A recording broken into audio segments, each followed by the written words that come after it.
സാധാരണ തെരഞ്ഞെടുപ്പ് കഴിഞ്ഞാൽ വോട്ട് എണ്ണുന്നത് വരെ വിശ്രമകാലമാണ്.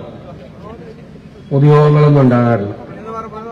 കേരളത്തിൽ ഒരു സ്ഥലത്തും ഇതുപോലെ ഒരു പൊതുയോഗം നടന്നില്ല. വടകരയിൽ ഒരു പൊതുയോഗം UDF-ഉം RMPയും ചേർന്ന് സംഘടിപ്പിച്ചു.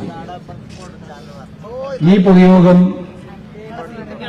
ഈ നാടിനെ രക്ഷിക്കാൻ വേണ്ടിയിട്ടുള്ള അഭ്യർത്ഥന ചിലരോട് നടത്തുന്നതിന് വേണ്ടിയിട്ട്, ഈ നാടിനെ ഭിന്നിപ്പിക്കാൻ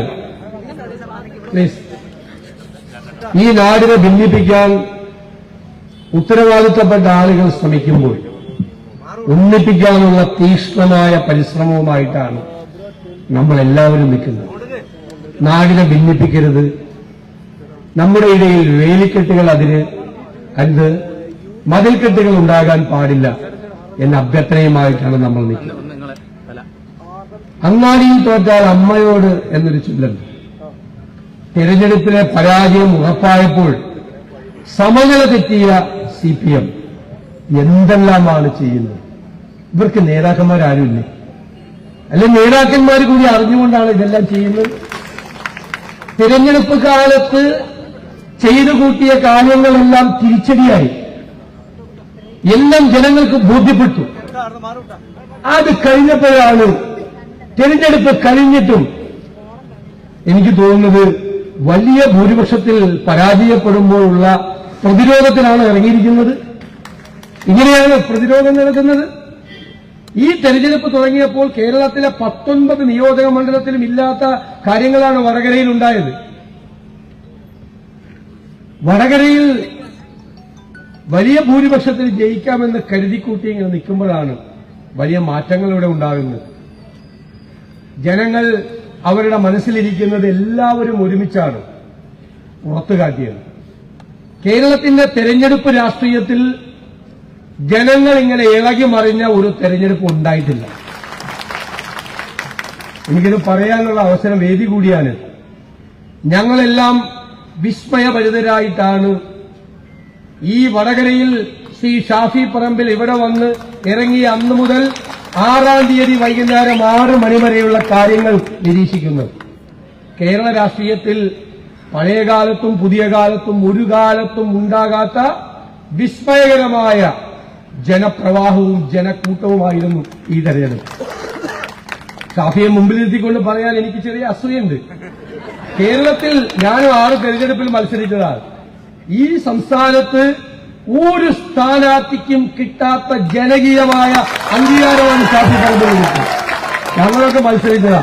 ഞാൻ സലാമിക്ക, പാറക്കൽ അബ്ദുള്ള, നിയാസ്, പ്രവീൺ, ഞങ്ങളൊക്കെ മത്സരിച്ചതാണ്. ഞങ്ങൾക്ക് ആർക്കും കിട്ടിയിട്ടില്ല. സങ്കടത്തിൽ ഞാൻ പറയണേ, ഞങ്ങൾക്ക് ആർക്കും കിട്ടിയിട്ടില്ല. എനിക്ക് ചില സമയത്ത് തോന്നി ഇവനിങ്ങോട്ട് വിടണമായിരുന്നു. അതുപോലുള്ളൊരു ജനകീയ അംഗീകാരമാണ്. നമുക്ക് അസൂയ തോന്നിയ പിന്നെ അവന്മാർക്ക് തോന്നാതിരിക്കുക, തെറ്റുവരാൻ പറ്റില്ല. പക്ഷേ അതിനൊക്കെ ഒരു പരിധിയുണ്ട്. ആദ്യം ചെയ്തതെന്താ ഷാഫിയോട്? ആദ്യം ചെയ്തത് ഇവർക്ക് ഈ വെട്ടുക്കിളിക്കൂട്ടം, കടന്നൽ കൂട്ടമൊക്കെ ഉണ്ടല്ലോ, സോഷ്യൽ മീഡിയ എന്ന് പറഞ്ഞാൽ അവരതാണ്. ആദ്യം തെരഞ്ഞുപിടിച്ച് ഒരു സമുദായത്തിൽപ്പെട്ട ആളുകളോട് മാത്രം ഒരു മെസ്സേജ്. ശ്രീ സിദ്ദിഖ് കൂടി ഇവിടെ എത്തിയിട്ടുണ്ട്, അദ്ദേഹത്തെ ഞാൻ സ്വാഗതം ചെയ്യും. ആദ്യം ഒരു സമുദായത്തിലേക്ക് മാത്രം ഒരു മെസ്സേജ്, പ്രത്യേകിച്ച് സ്ത്രീകൾക്കുൾപ്പെടെയുള്ള ആളുകളോട്. ഷാഫി പറമ്പിൽ മുസ്ലിം വിഷയങ്ങൾ ഉണ്ടാകുമ്പോൾ അതിന്റെ കൂടെ നിന്ന ആളല്ല. മുസ്ലിം വിഷയങ്ങൾ പ്രതിരോധിക്കാൻ വേണ്ടി പട നയിച്ച ആളല്ല. അതിന്റെ മുൻപിൽ നിന്ന ആളല്ല. അതാണ് അത് ആദ്യം ഒരു വിഭാഗത്തിൽപ്പെട്ട മുസ്ലിം വിഭാഗത്തിൽപ്പെട്ട ആളുകൾക്ക് മാത്രമുള്ള മെസ്സേജാണ്. എനിക്കറിയാല, ആരും മൈൻഡ് ചെയ്തില്ല. അപ്പൊ രണ്ടാമതാണ് ജഗന്നാഥ ക്ഷേത്രത്തിൽ അല്ലെ ശ്രീനാരായണ ഗുരുവിന്റെ പ്രതിമയ്ക്ക് മുന്നിൽ ദൈവദശകം, ശ്രീനാരായണ ഗുരുദേവനെ എഴുതിയതാണ് ദൈവദശകം, എനിക്ക് കാണാതെ അറിയാം. ആ ദൈവദശകം കേൾക്കുമ്പോൾ അതിന്റെ മുന്നിൽ നമ്മുടെ ശിരസ്കനായി നിന്നു അത് കേട്ടുകൊണ്ട്. അത് ജാതിക്കും മതത്തിനും എല്ലാം എതിരായി കേരളത്തിൽ സാമൂഹ്യ നവോത്ഥാനമുണ്ടാക്കിയ ഗുരുദേവന്റെ പ്രാർത്ഥനാഗീതമാണ്. അതേതെങ്കിലും മതവിഭാഗത്തിന്റെയോ ഏതെങ്കിലും ജാതിയുടെയോ ഒന്നുമല്ല. ഗുരുദേവൻ എല്ലാ ജാതിക്കും എല്ലാ മതത്തിനും മീതയായി കേരളത്തിൽ അധസ്ഥിത ജനവിഭാഗത്തിന്റെ പുരോഗമനത്തിനു വേണ്ടി പോരാടിയ നായകനാണ്, സാമൂഹ്യ നവോത്ഥാന നായകനാണ്. അതിന്റെ മുന്നിൽ ഏതു മലയാളിയും അതിന്റെ മുന്നിൽ നമ്രശംസകനായി നിൽക്കും. ആ പടം കൊടുത്തുകൊണ്ട് പറഞ്ഞു, ഇയാൾ വിഗ്രഹാരാധനയിൽ വിശ്വസിക്കുന്ന ആളാണ്, മുനാഫികൻ എന്ന് പറഞ്ഞ് മുസ്ലിം വീടുകളിലേക്കുള്ള പ്രചരണമാണ്. വിഗ്രഹാരാധന, ശ്രീനാരായണ ഗുരുദേവന്റെ പ്രതിമയ്ക്ക് മുന്നിൽ ദൈവദശകം കേട്ട് നിന്നതിന്റെ പേരിൽ ഇയാൾ മുനാഫിക്കാണ്, വിഗ്രഹാരാധനയിൽ വിശ്വസിക്കുന്ന ആളാണ് എന്ന് പറഞ്ഞ് ഇവർ പ്രചരണം നടത്തി. വീടുകളിലേക്ക്, മുസ്ലിം വീടുകളിലേക്ക്, ആ മുസ്ലിം അംഗങ്ങളുടെ വീടുകളിലേക്ക് ഇവർ മെസ്സേജ് കൊടുത്തു. ആരും മൈൻഡ് ചെയ്തില്ല. അപ്പോഴേക്കും തെരഞ്ഞെടുപ്പ് വേറൊരു ഘട്ടത്തിലേക്ക് എത്തി. ഞാൻ നേരത്തെ പറഞ്ഞതുപോലെ വല്ലാത്തൊരു സ്ഥിതിയിലേക്ക് നാട് മുഴുവൻ ഇളകി മറിഞ്ഞ എല്ലാവരും ഒരു സ്ഥാനാർത്ഥിയെ കാണാൻ, പ്രിയങ്കരനായ ഷാഫി പറമ്പിലിനെ ഒരു നോക്ക് കാണാൻ എല്ലാ വിഭാഗത്തിലും പെട്ട ആളുകൾ, എല്ലാ രാഷ്ട്രീയ പാർട്ടിയിലും പെട്ട ആളുകൾ കാത്തുനിന്ന ഒരു അവസരത്തിലേക്ക് അത് ഉയർന്നു. അപ്പോഴാണ് അശ്ലീല വീഡിയോ രംഗപ്രവേശം ചെയ്യുന്നത്. ഗദ്ഗത കണ്ടയായി നമ്മുടെ സ്ഥാനാർത്ഥി ഒരു പത്രസമ്മേളനത്തിൽ പറയുകയാണ്, എനിക്കെതിരായി അശ്ലീല വീഡിയോ ഇറക്കി ആരാ? ഷാഫി പറമ്പിൽ. അയാൾക്കൊരു ഉമ്മയില്ലേ? വികാരഭരിതമായ ചോദ്യമാണ്. അപ്പൊ എല്ലാവരും ഞെട്ടി. ഒരു സ്ത്രീ, അത് ഇത്രയും പ്രായമായ ഒരു സ്ത്രീക്കെതിരായി അശ്ലീലോ വീഡിയോ ഇറങ്ങിയിരിക്കുന്നു. ഞാൻ മാത്രം ഞെട്ടിയില്ല. കാരണം എന്താണെന്നറിയോ? കഴിഞ്ഞ തൃക്കാക്കര തെരഞ്ഞെടുപ്പിലെ അവസാനത്തെ ആഴ്ച ഇതുപോലെ മന്ത്രിയായ പി രാജീവ് എന്നൊരു ആരോപണം ഉന്നയിച്ചു. അവിടുത്തെ സ്ഥാനാർത്ഥിക്കെതിരായിട്ട് ഒരു അശ്ലീല വീഡിയോ ഇറങ്ങി. അതുണ്ടാക്കിയത് പ്രതിപക്ഷ നേതാവായ വി ഡി സതീശനാണ്. എന്റെ പണി ഇതാണ്, അശ്ലീല വീഡിയോ ഉണ്ടാക്കൽ. അപ്പൊ ഞാൻ തിരിച്ചൊരു മറുപടി പറഞ്ഞു. ഞാൻ പറഞ്ഞത്, എറണാകുളം ജില്ലാ കമ്മിറ്റി ഓഫീസിൽ പാർട്ടി ജില്ലാ സെക്രട്ടറി കിടക്കുന്ന ഒരു റെസ്റ്റ് ചെയ്യുന്ന ഒരു മുറിയുണ്ട്. അതിന്റെ കത്തിന്റെ അടിയിൽ ക്യാമറ വെച്ചവന്മാരാണ് ഇവന്മാര്, CPM-കാർ. അപ്പൊ അവന്മാർ എന്തും ചെയ്യാൻ മടിക്കില്ല. പോലീസ് അന്വേഷിച്ചോ, അന്വേഷിച്ചാൽ ഒരു CPM-കാരനെ കണ്ടെത്തും, പോയി പണി നോക്കാൻ പറഞ്ഞു. പിന്നെ അതുകൊണ്ട് ഓടിയ വഴിയിൽ പുല്ലുപോലും മുളച്ചിട്ടില്ല. ഇതുവരെ ആ അശ്ലീല വീഡിയോ ഉണ്ടാക്കിയ പോലെ ഈ പിണറായി വിജയൻ മുഖ്യമന്ത്രിയായിരിക്കുന്ന ആഭ്യന്തര വകുപ്പിന്റെ ചുമതലയുള്ള ഇയാൾക്ക് ഇതുവരെ കണ്ടുപിടിക്കാൻ കഴിഞ്ഞിട്ടില്ല അശ്ലീല വീഡിയോ. അപ്പൊ ഞാൻ ഇത് കണ്ടപ്പോഴേ, ഇത് ഒരു 15-ാം തീയതി കഴിഞ്ഞിട്ടാണല്ലേ ഷാഫി അല്ലേ അശ്ലീല വീഡിയോ വരുന്നത്. അപ്പൊ ഞങ്ങൾ പാനൂര് ബോംബ് സ്ഫോടനത്തിനെതിരായി നമ്മളൊരു പ്രതിഷേധ യോഗം നടന്നപ്പോൾ അത് ഉദ്ഘാടനം ചെയ്യാൻ വന്നു. അന്ന് ഞാൻ മാധ്യമപ്രവർത്തകരോട് പറഞ്ഞു, ഇങ്ങനെ ഒരു അശ്ലീല വീഡിയോ ഉണ്ടെങ്കിൽ, ഞാൻ കുഞ്ഞാലി സാഹിബിനോടൊക്കെ സംസാരിച്ചിട്ടാണ് പറഞ്ഞത്, ഒരു കോൺഗ്രസ് അല്ല UDF-ൽ പെട്ട ആരെങ്കിലും ഉണ്ടെങ്കിൽ അയാൾക്കെതിരെ നടപടിയെടുക്കും. ഞാൻ ഗ്യാരണ്ടി. ആരാന്ന് പറഞ്ഞോ? ഈ അശ്ലീല വീഡിയോ കാണിച്ചു വന്നു. ഒറ്റ പ്രശ്നമുള്ളൂ, ഞാൻ ആ അശ്ലീല വീഡിയോ കണ്ടിട്ടില്ല, ഞങ്ങൾ ആരും കണ്ടിട്ടില്ല. മാധ്യമപ്രവർത്തകരായ നിങ്ങൾ ആരും കണ്ടിട്ടില്ല. ഞാൻ പോലീസിനെ വിളിച്ചു ചോദിച്ചു. സാധാരണ പരാതി കൊടുക്കുമ്പോ ആ മാർച്ച് 27-ാം തീയതി കൊടുത്താണ്. എന്നിട്ട് വീണ്ടും പറയുന്നത് ഇത് ഏപ്രിൽ 15-നാണ്. മാർച്ച് 27-ാം തീയതി കൊടുത്ത പരാതി ആർക്കാ കൊടുത്തത്? മോഹന മാഷിന്റെ നേതൃത്വത്തിൽ മുഖ്യമന്ത്രി ശ്രീ പിണറായി വിജയൻ. അപ്പൊ മുഖ്യമന്ത്രി പിണറായി വിജയന്റെ കയ്യിൽ ഇവിടുത്തെ LDF സ്ഥാനാർത്ഥിക്കെതിരായ ഒരു അശ്ലീല വീഡിയോ ഉണ്ടാക്കി എന്ന് പരാതി കിട്ടിയിട്ട് ഇയാൾ എന്തെങ്കിലും മടക്കി വെച്ചോ? 3 ആഴ്ചക്കാലം. 3 ആഴ്ച കഴിഞ്ഞപ്പോ ഒരന്വേഷണവും നടത്താതെ അവസാനത്തെ ആഴ്ചത്തേക്ക് വേണ്ടി ഈ സ്ഥാനാർത്ഥി വന്നിത് വികാരപരിതയായി പറയാം. അപ്പൊ ഞാൻ പറഞ്ഞു, ആരും കണ്ടിട്ടില്ല ഈ വീഡിയോ. അതുകൊണ്ട് എവിടെയാണ് വീഡിയോ എന്നൊന്ന് കാണിച്ചു തന്നാൽ, ആരാണ് ചെയ്തതെന്ന് പറഞ്ഞാൽ അപ്പം നടപടിക്കാറുണ്ട്. പിറ്റേ ദിവസം മാധ്യമപ്രവർത്തകർ സ്ഥാനാർത്ഥിയോട് ചോദിച്ചു, എവിടെയാണ് വീഡിയോ? അപ്പൊ സ്ഥാനാർത്ഥിയുടെ മനോഹരമായ മറുപടി, എവിടെയാണ് വീഡിയോ എന്ന് ഇങ്ങനെ ചോദിച്ചുകൊണ്ടിരിക്കുക. ഞാൻ എങ്ങനെ വീഡിയോ ആരും പറഞ്ഞിട്ടില്ല. ഇപ്പോഴത്തെ കാലമാണ്. നമ്മൾ ഒരു കാര്യം പറഞ്ഞിട്ടില്ല എന്ന് പറഞ്ഞാൽ പറഞ്ഞതും ഇപ്പൊ പറഞ്ഞതും ഒരുമിച്ച് കാണിക്കും ടിവിയിൽ. അത് മറന്നുപോയി. ഇനി ടിവിക്കാർ കാണിച്ചില്ലെങ്കിലും സോഷ്യൽ മീഡിയയിൽ അപ്പം കാണിക്കും പറഞ്ഞതും. ഞാൻ പറഞ്ഞിട്ടില്ല, അങ്ങനെ ഒരു വീഡിയോ ഇല്ല. അല്ല, അന്ന് ഭയങ്കര വികാരഭരിതയായി ഇങ്ങനെ ഒരു വീഡിയോ ഉണ്ടെന്ന് പറഞ്ഞല്ലോ. ഞാനത് ഗദ്ഗത കണ്ടയായതല്ല, അന്ന് പൊടിയടിച്ചുകൊണ്ടുള്ള ഒരു തൊണ്ടയ്ക്കൊരു പ്രശ്നമാണ്. മാറ്റി പറയാണ്. അത് പറയാ, വീഡിയോ എന്ന് ഞാൻ പറഞ്ഞിട്ടില്ല, പോസ്റ്റർ എന്നാണ് പറഞ്ഞത്. ഞാനിപ്പോ 2 ദിവസം കഴിഞ്ഞപ്പോ ഞാൻ പറഞ്ഞു, ഇനി വീഡിയോ പോട്ടെ, ആ പോസ്റ്റർ അങ്ങനെ ഒരു പോസ്റ്റർ നിങ്ങൾ കാണിച്ച ഞങ്ങൾ കണ്ടിട്ടില്ല, മാധ്യമപ്രവർത്തകരായി ഇവര് കണ്ടിട്ടില്ല, പോലീസിന്റെ കയ്യിലില്ല, ആരുടെയും കയ്യിലില്ല. ആരും കാണാത്ത ഒരു പോസ്റ്റർ, അശ്ലീല പോസ്റ്റർ എങ്ങനെ ഇറങ്ങി? അപ്പൊ ഇനി ഉണ്ടാക്കരുത് പറഞ്ഞു അശ്ലീല പോസ്റ്റർ. രണ്ടാമതേ ഉണ്ടാക്കരുത്, കാരണം ഒരു PR ടീം ഇവിടെ വർക്ക് ചെയ്യുന്നുണ്ടായിരുന്നു. അപ്പൊ അതുമില്ല, അത് ചീറ്റിപ്പോയി. പാലൂരിലെ ബോംബ് കയ്യിലിരുന്ന് പൊട്ടി, ഇത് കയ്യിലിരുന്ന് ചീറ്റി. ഏത് സാധനം? ഈ അശ്ലീല വീഡിയോ സാധനം. അപ്പോഴാണ് വീണ്ടും വർഗീയ വികാരമുണ്ടാക്കുന്ന തരത്തിലുള്ള പ്രചരണം. എന്താ പറയുന്നത്? ആദ്യം പറഞ്ഞു സ്ഥാനാർത്ഥിയെ കാഫിർ എന്ന് വിളിച്ചു. ആര് വിളിച്ചു? ഒരു യൂത്ത് ലീഗ് പ്രവർത്തകനാണ് അതുണ്ടാക്കിയതെന്ന് ആക്ഷേപം ഉന്നയിച്ചു. അയാൾ ധൈര്യസമയം, ഞാൻ അയാളെ പേരൊന്നും പറയുന്നില്ല, ഞാൻ അയാളെ അഭിനന്ദിക്കുകയാണ്. ആ പ്രവർത്തകനെ അയാൾ ധൈര്യവാനായി ധീരനായി പോലീസ് സ്റ്റേഷനിൽ കൊണ്ടുപോയി മൊബൈൽ കൊടുത്തു. നോക്കിക്കോളാം, നിങ്ങൾ പരിശോധിക്കേ, പോലീസ് നോക്ക്, ഞങ്ങൾ ആരെങ്കിലും ആണെങ്കിൽ നിങ്ങൾ പരിശോധിച്ചോ, കേസെടുത്തോളാൻ പറഞ്ഞു. പോലീസ് വിളിച്ചു പറഞ്ഞില്ലേ ഷാഫി? ആ യൂത്ത് ലീഗ് പ്രവർത്തകനെ വിളിച്ചു പറഞ്ഞല്ലോ. ഒന്നുമില്ലാന്ന് പറയുമ്പോ സ്ഥാനാർത്ഥി വന്നിട്ട് പറയുകയാണ് എന്നെ കാഫിർ എന്ന് വിളിച്ചു. ആര് വിളിച്ചു? ആരാ വിളിച്ചത്? ആരും വിളിച്ചിട്ടില്ല. അപ്പൊ അതെന്തിനാ? അതൊരു വർഗീയമായ വിഭജനം ഇവിടെ ഉണ്ടാക്കണം. സ്ഥാനാർത്ഥി വിളിച്ചെന്നാണ് അവർ പറഞ്ഞത്. സ്ഥാനാർത്ഥി എല്ലാവരുടെയും നിരീക്ഷണത്തിലല്ലേ?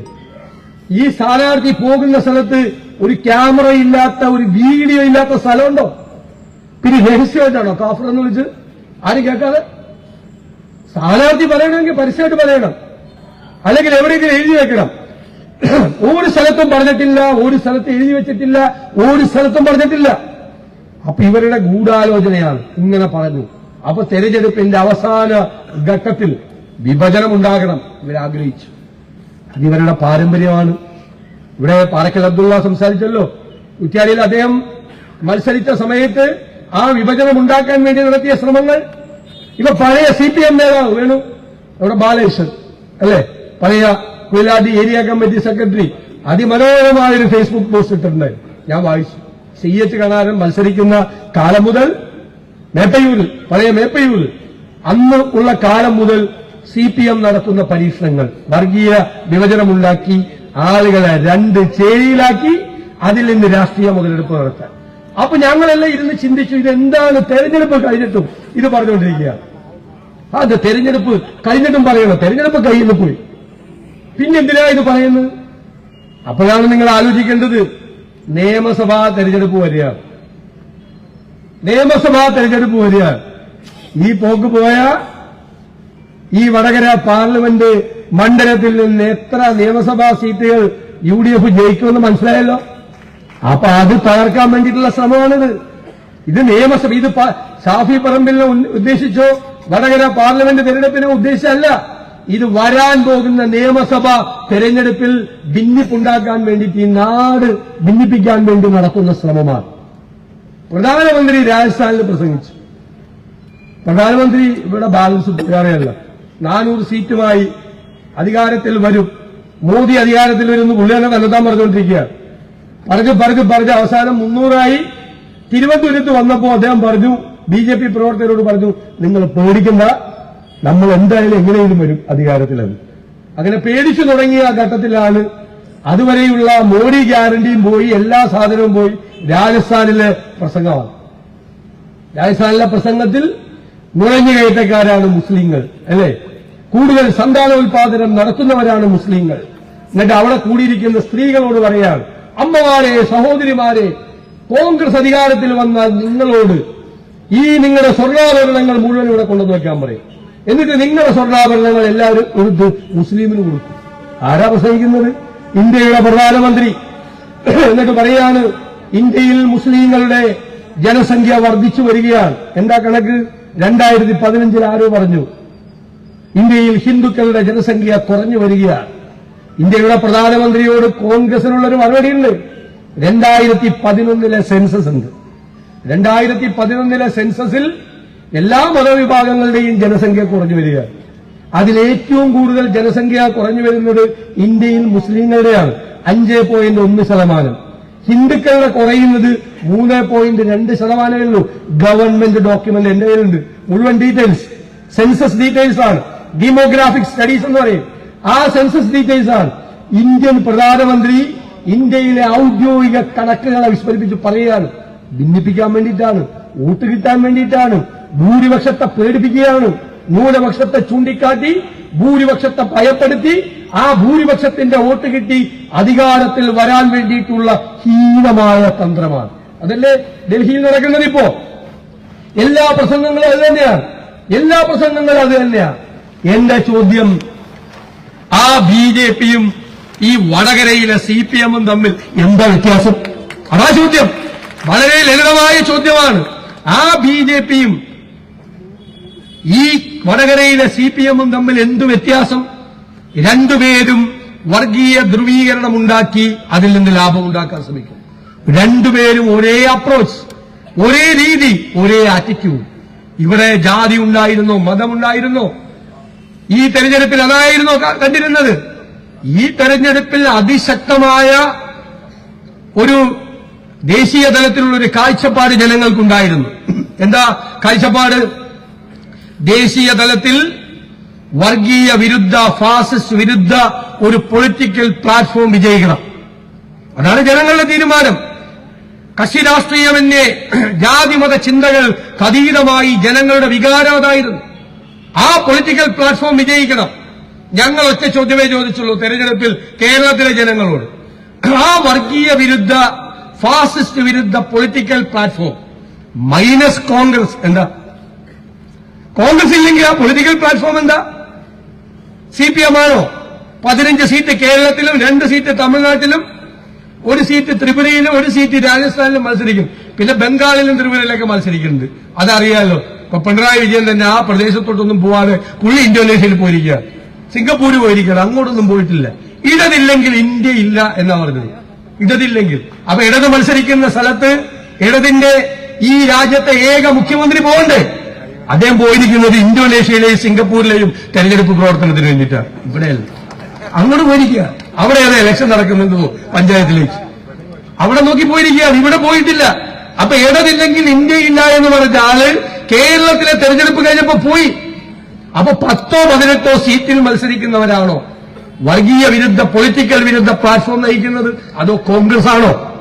അപ്പൊ മൈനസ് നമ്മളതാ പറഞ്ഞത്. രണ്ടാമത് ഞങ്ങൾ പറഞ്ഞത്, ഈ കേരള സർക്കാരിനെതിരായ ജനവികാരം, കേരളത്തെ തകർത്ത് തരിപ്പണമാക്കിയ ഈ സർക്കാരിനെതിരായ ജനങ്ങളുടെ അമർഷവും രോഷവും പ്രതിഷേധവും ഈ തെരഞ്ഞെടുപ്പിൽ അലയടിക്കും. നമ്മൾ പറഞ്ഞില്ലേ അതായിരിക്കും അലയടിക്കുന്നത്. മൂന്നാമതൊരു കാര്യം പറഞ്ഞു, സിപിഎമ്മും ബിജെപിയും തമ്മിൽ അവിശുദ്ധമായ ബാന്ധവം കേരളത്തിലുണ്ട്.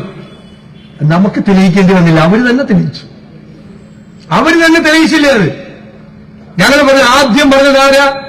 ബിജെപി സ്ഥാനാർത്ഥികൾ അടിച്ചു കയറും. ഞാൻ ടിവിയിൽ നോക്കിയപ്പോ കണ്ണു തിരുമി. ഇതാരാ പറയുന്നത്? സുരേന്ദ്രനാണോ? അപ്പൊ സുരേന്ദ്രനല്ല പറയുന്നത്, LDFന്റെ കൺവീനർ ജയരാജനാണ് പറയുന്നത്. ബിജെപി കേരളത്തിൽ അടിച്ചു കയറും. പിറ്റേ ദിവസം അദ്ദേഹം പറയുകയാണ്, ബിജെപിയുടെ സ്ഥാനാർത്ഥികൾ നല്ല മുട്ടുമിടുക്കന്മാരാണ്. LDFന്റെ കൺവീനർ പറയുക, CK പത്മനാഭൻ അല്ല പറഞ്ഞത്.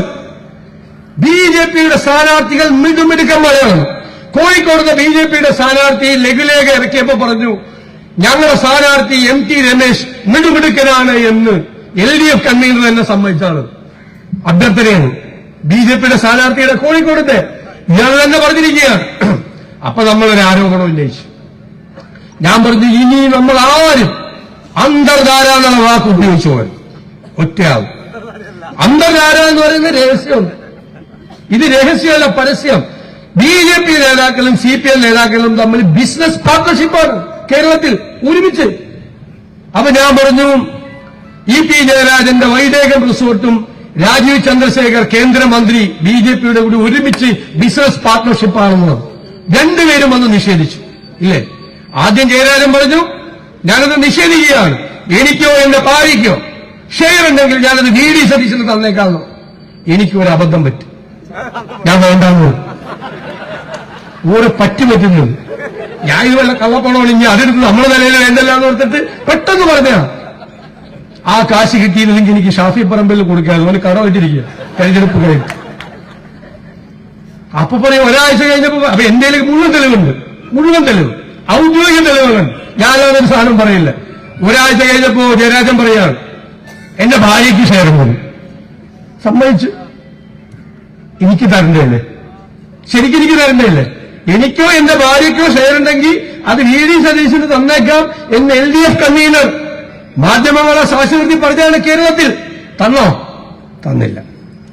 അപ്പൊ രാജീവ് ചന്ദ്രശേഖർ പറയാണ് എനിക്കും ജയരാജന്റെ കുടുംബവുമായിട്ട് ബിസിനസ് പാർട്ണർഷിപ്പ് ഉണ്ട്, നിങ്ങൾക്കെന്താ കോൺഗ്രസ്? ഞങ്ങൾക്കൊന്നുമില്ല, നിങ്ങളിപ്പോ ഇങ്ങനെയാണ്, ഒരുമിച്ചാണെന്ന് ഞങ്ങളത് പറഞ്ഞത് മാത്രമേ ഉള്ളൂ. അവസാനം ഇപ്പൊ എന്താ? അവസാനം വീണ്ടും വിവാദമായി. പ്രകാശ് ജാവദേക്കറെ EP ജയരാജൻ സന്ദർശിച്ചു. ഒരു വാർത്ത. EP ജയരാജന്റെ ആക്കുളത്ത് വീട്ടിൽ, വഴിയരികിലൊന്നുമില്ല, ഹൈവേയിലൊന്നുമില്ല, ആക്കുളത്ത് വീട്ടിൽ പോയി പ്രകാശ് ജാവദേക്കർ സന്ദർശിച്ചു. ആരാ പ്രകാശ് ജാവദേക്കർ? കേന്ദ്രമന്ത്രി ഒന്നല്ല. ഇപ്പോ കേരളത്തിന്റെ BJPയുടെ തെരഞ്ഞെടുപ്പിന്റെ ചുമതല വഹിക്കുന്ന BJP നേതാവ്, എന്തൊരു പേരുണ്ടല്ലോ, പ്രഭാരി അല്ലെ? പ്രഭാരി നേതാവ്. ഞങ്ങളുടെ ചോദ്യം, എന്തിനാണ് ഈ പ്രഭാരിയെ, BJPയുടെ തെരഞ്ഞെടുപ്പ് ചുമതല വഹിക്കുന്നയാളെ ജയരാജൻ LDF കൺവീനർ അങ്ങോട്ട് പോയി കണ്ടത്, അല്ലെങ്കിൽ അയാൾ ഇങ്ങോട്ട് വന്ന് കണ്ടത്? എന്തിനാ കണ്ടത്? എന്താ അവര് തമ്മിൽ ചർച്ച ചെയ്യേണ്ട കാര്യം? എന്ത് കാര്യമാണ് നടന്നത്? അപ്പോ പിണറായി വിജയൻ വരാം. പിണറായി വിജയൻ തള്ളിപ്പറഞ്ഞു ആദ്യം.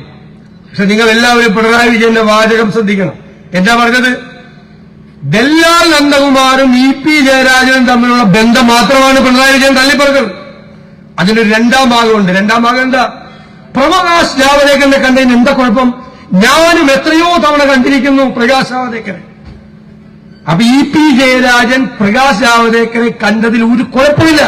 ആരാ പറയണത്? പിണറായി വിജയൻ. എന്താ കാര്യം? പിണറായി വിജയൻ പറഞ്ഞിട്ടാണ് ഈ പാവം പോയി കണ്ടത്. പാവപ്പെട്ടവൻ ജയരാജൻ പോയി കണ്ടത്. എന്തായിരുന്നു ചർച്ച? SNC ലാവലിംഗ് കേസും മാസപ്പടി കേസും ഒതുക്കി കൊടുക്കണം. എന്നിട്ട് അയാളുടെ തലയിലായി ജാവദേക്കറെ കണ്ടതിന്റെ. അത് തള്ളി പറഞ്ഞാൽ ജയരാജൻ എങ്ങനെയായിരിക്കും പ്രതികരിക്കാൻ പോണെന്ന് ഒരു പിടിയുണ്ടാവില്ല. അതുകൊണ്ടാണ് അത് കണ്ടതിലൊരു കുഴപ്പമില്ല. ഞാനും എത്രയോ തവണ കണ്ടു. ഞങ്ങൾ കേരളത്തിലെ മുഖ്യമന്ത്രിയോട് ചോദിക്കുന്നു, കേരളത്തിലെ മുഖ്യമന്ത്രി, CPM നേതാവ്, പോളിറ്റ് ബ്യൂറോ അംഗം പിണറായി വിജയൻ, കേരളത്തിന്റെ BJPയുടെ തെരഞ്ഞെടുപ്പ് ചുമതലയുള്ള പ്രകാശ് ജാവദേക്കറെ എന്തിന് കണ്ടു? എന്തിനാണ് എത്രയോ പ്രാവശ്യം കണ്ടത്? ഇതാണ് കച്ചവടം. നമ്മൾ പറഞ്ഞ കാര്യങ്ങൾ അവർ തന്നെ വന്ന് മുമ്പോട്ട് വന്ന് പറഞ്ഞു, ഇതാ തെളിവുകൾ. അതാണ് ഈ പ്രാവശ്യത്തെ തെരഞ്ഞെടുപ്പിന്റെ ഏറ്റവും വലിയ ഭംഗി. UDF ഉന്നയിച്ച രാഷ്ട്രീയ ആരോപണങ്ങൾ, UDFന്റെ തെരഞ്ഞെടുപ്പിലെ നറേറ്റീവ്, അത് ശരിയാണ് എന്ന് വന്ന് അടിവരയിട്ടതാരാ? കേരളത്തിലെ മുഖ്യമന്ത്രിയും കേരളത്തിലെ LDF കൺവീനറും. അതല്ല നടന്നത്.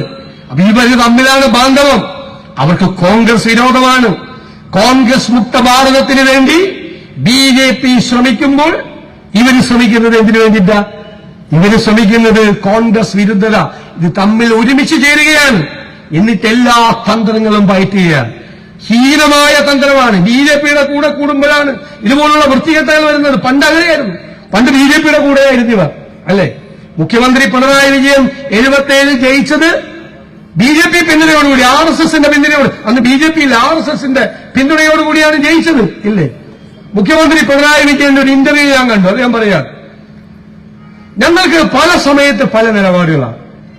RSSന്റെ വോട്ട് വേണ്ട എന്ന് ഞങ്ങൾ പറഞ്ഞിട്ടുണ്ട്, പക്ഷെ എപ്പോഴും പറഞ്ഞിട്ടില്ല. അതിനെന്താ പേര് വിളിക്കേണ്ടത്? അതിനാണ് അവസരവാദം എന്ന് പറയുന്നത്. സൗകര്യമുള്ളപ്പോ RSSന്റെ വോട്ട് മേടിക്കുക, അല്ലാത്തപ്പോ തള്ളിക്കളയുക എന്നതാണ്. ഇത് ഞങ്ങൾ CPMനോട് പറയുന്നു. CPM നേതാക്കന്മാർ ഇത് ഗൗരവമായി കാണണം. ഇത് പഴയ കാലമല്ല. വർഗീയ ധ്രുവീകരണം ഉണ്ടാക്കിയാൽ അതിന്റെ ലാഭം കൊയ്യാൻ പോകുന്നത് CPM അല്ല എന്ന് ഞാൻ മുന്നറിയിപ്പ് നൽകുന്നു. ഇവിടെ വർഗീയ കക്ഷികൾ ഇവിടെയുണ്ട്. വർഗീയ പ്രചരണം നടത്തുന്നവർ ഇവിടെയുണ്ട്. അവർ കാത്തിരിക്കുകയാണ് അവസരങ്ങൾക്ക് വേണ്ടി. കേരളത്തിൽ അവർ കാത്തിരിക്കുന്നത് അവസരങ്ങൾക്ക് വേണ്ടിയാണ്. ഈ വർഗീയമായ വിഭജനം നമ്മുടെ നാട്ടിലുണ്ടായാൽ അതിന്റെ മുതലെടുപ്പ് നടത്താൻ പോകുന്നത് വർഗീയ കക്ഷികളാണ്. UDFനൊരു കടുത്ത നിലപാടുണ്ട്. കടുത്ത നിലപാട്, വെള്ളം ചേർക്കാത്ത നിലപാട്, വിട്ടുവീഴ്ചയില്ലാത്ത നിലപാട്. ഒരു തരത്തിലുള്ള വർഗീയ കക്ഷികളുമായി UDF കൂട്ടുകയില്ല. ഒരാളുടെ വോട്ട് നമുക്ക് വേണ്ട. കേരള രാഷ്ട്രീയത്തിൽ ആദ്യമായിട്ടാണ് ഒരു മുന്നണി തെരഞ്ഞെടുപ്പിന്റെ ഘട്ടത്തിൽ പറയുന്നത് ഒരു വർഗീയ കക്ഷിയുടെയും വോട്ട് ഞങ്ങൾക്ക് വേണ്ട. അഭിമാനത്തോടുകൂടിയാണ് പറയുന്നത്. ജനാധിപത്യ കക്ഷികളുടെ വോട്ട്, ജനാധിപത്യ വിശ്വാസികളുടെ വോട്ട് മതി നമുക്ക്, മതേതരവാദികളുടെ വോട്ട് മതി നമുക്ക്. ഒരു ന്യൂനപക്ഷ വർഗീയതയാണെങ്കിലും ഭൂരിപക്ഷ വർഗീയതയാണെങ്കിലും അവരുടെ വോട്ട് UDF വേണ്ട എന്ന് അഭിമാനത്തോടെ പറഞ്ഞ പ്രസ്ഥാനമാണ് UDF. കേരള രാഷ്ട്രീയത്തിൽ കഴിഞ്ഞ 50 കൊല്ലക്കാലം, 5 പതിറ്റാണ്ട് കാലം ആരും എടുക്കാത്ത ധീരമായ നിലപാടാണ് UDF എടുത്തത് എന്ന് പറയാൻ എനിക്ക് ആഹ്ലാദമുണ്ട്. അതാണ് നമ്മുടെ നിലപാട്. ജനങ്ങളെ ഭിന്നിപ്പിക്കാൻ സമ്മതിക്കില്ല. നമ്മുടെ നേതാവ് ശ്രീ രാഹുൽ ഗാന്ധി ഇന്ത്യയുടെ ഹൃദയത്തിലൂടെ ആയിരക്കണക്കിന് കിലോമീറ്റർ നടന്നത് ജനങ്ങളെ ഒന്നിപ്പിക്കാൻ വേണ്ടിയിട്ടാണ്.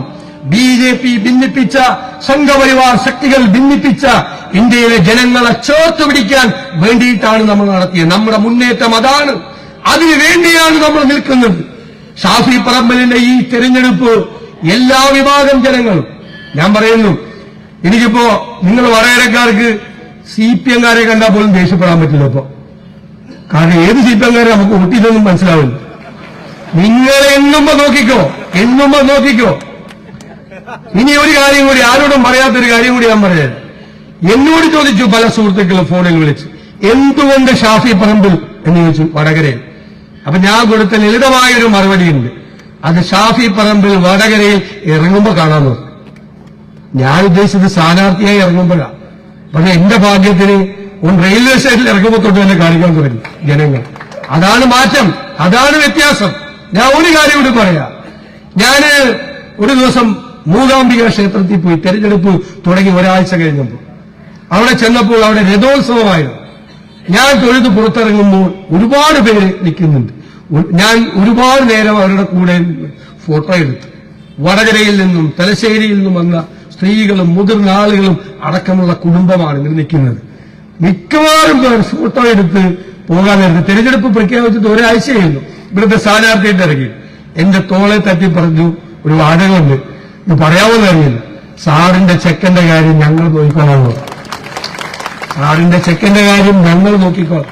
ഈ വടകരയിലും തലശ്ശേരിയിലും കൊയിലാണ്ടിയിലും ഒക്കെ ഉള്ള സാധാരണക്കാരായ സ്ത്രീകളാണ് എന്റെ തോളെ തട്ടി പറഞ്ഞത്. അതായിരുന്നു ഈ തെരഞ്ഞെടുപ്പ്, അത്ഭുതകരമായ തെരഞ്ഞെടുപ്പ്.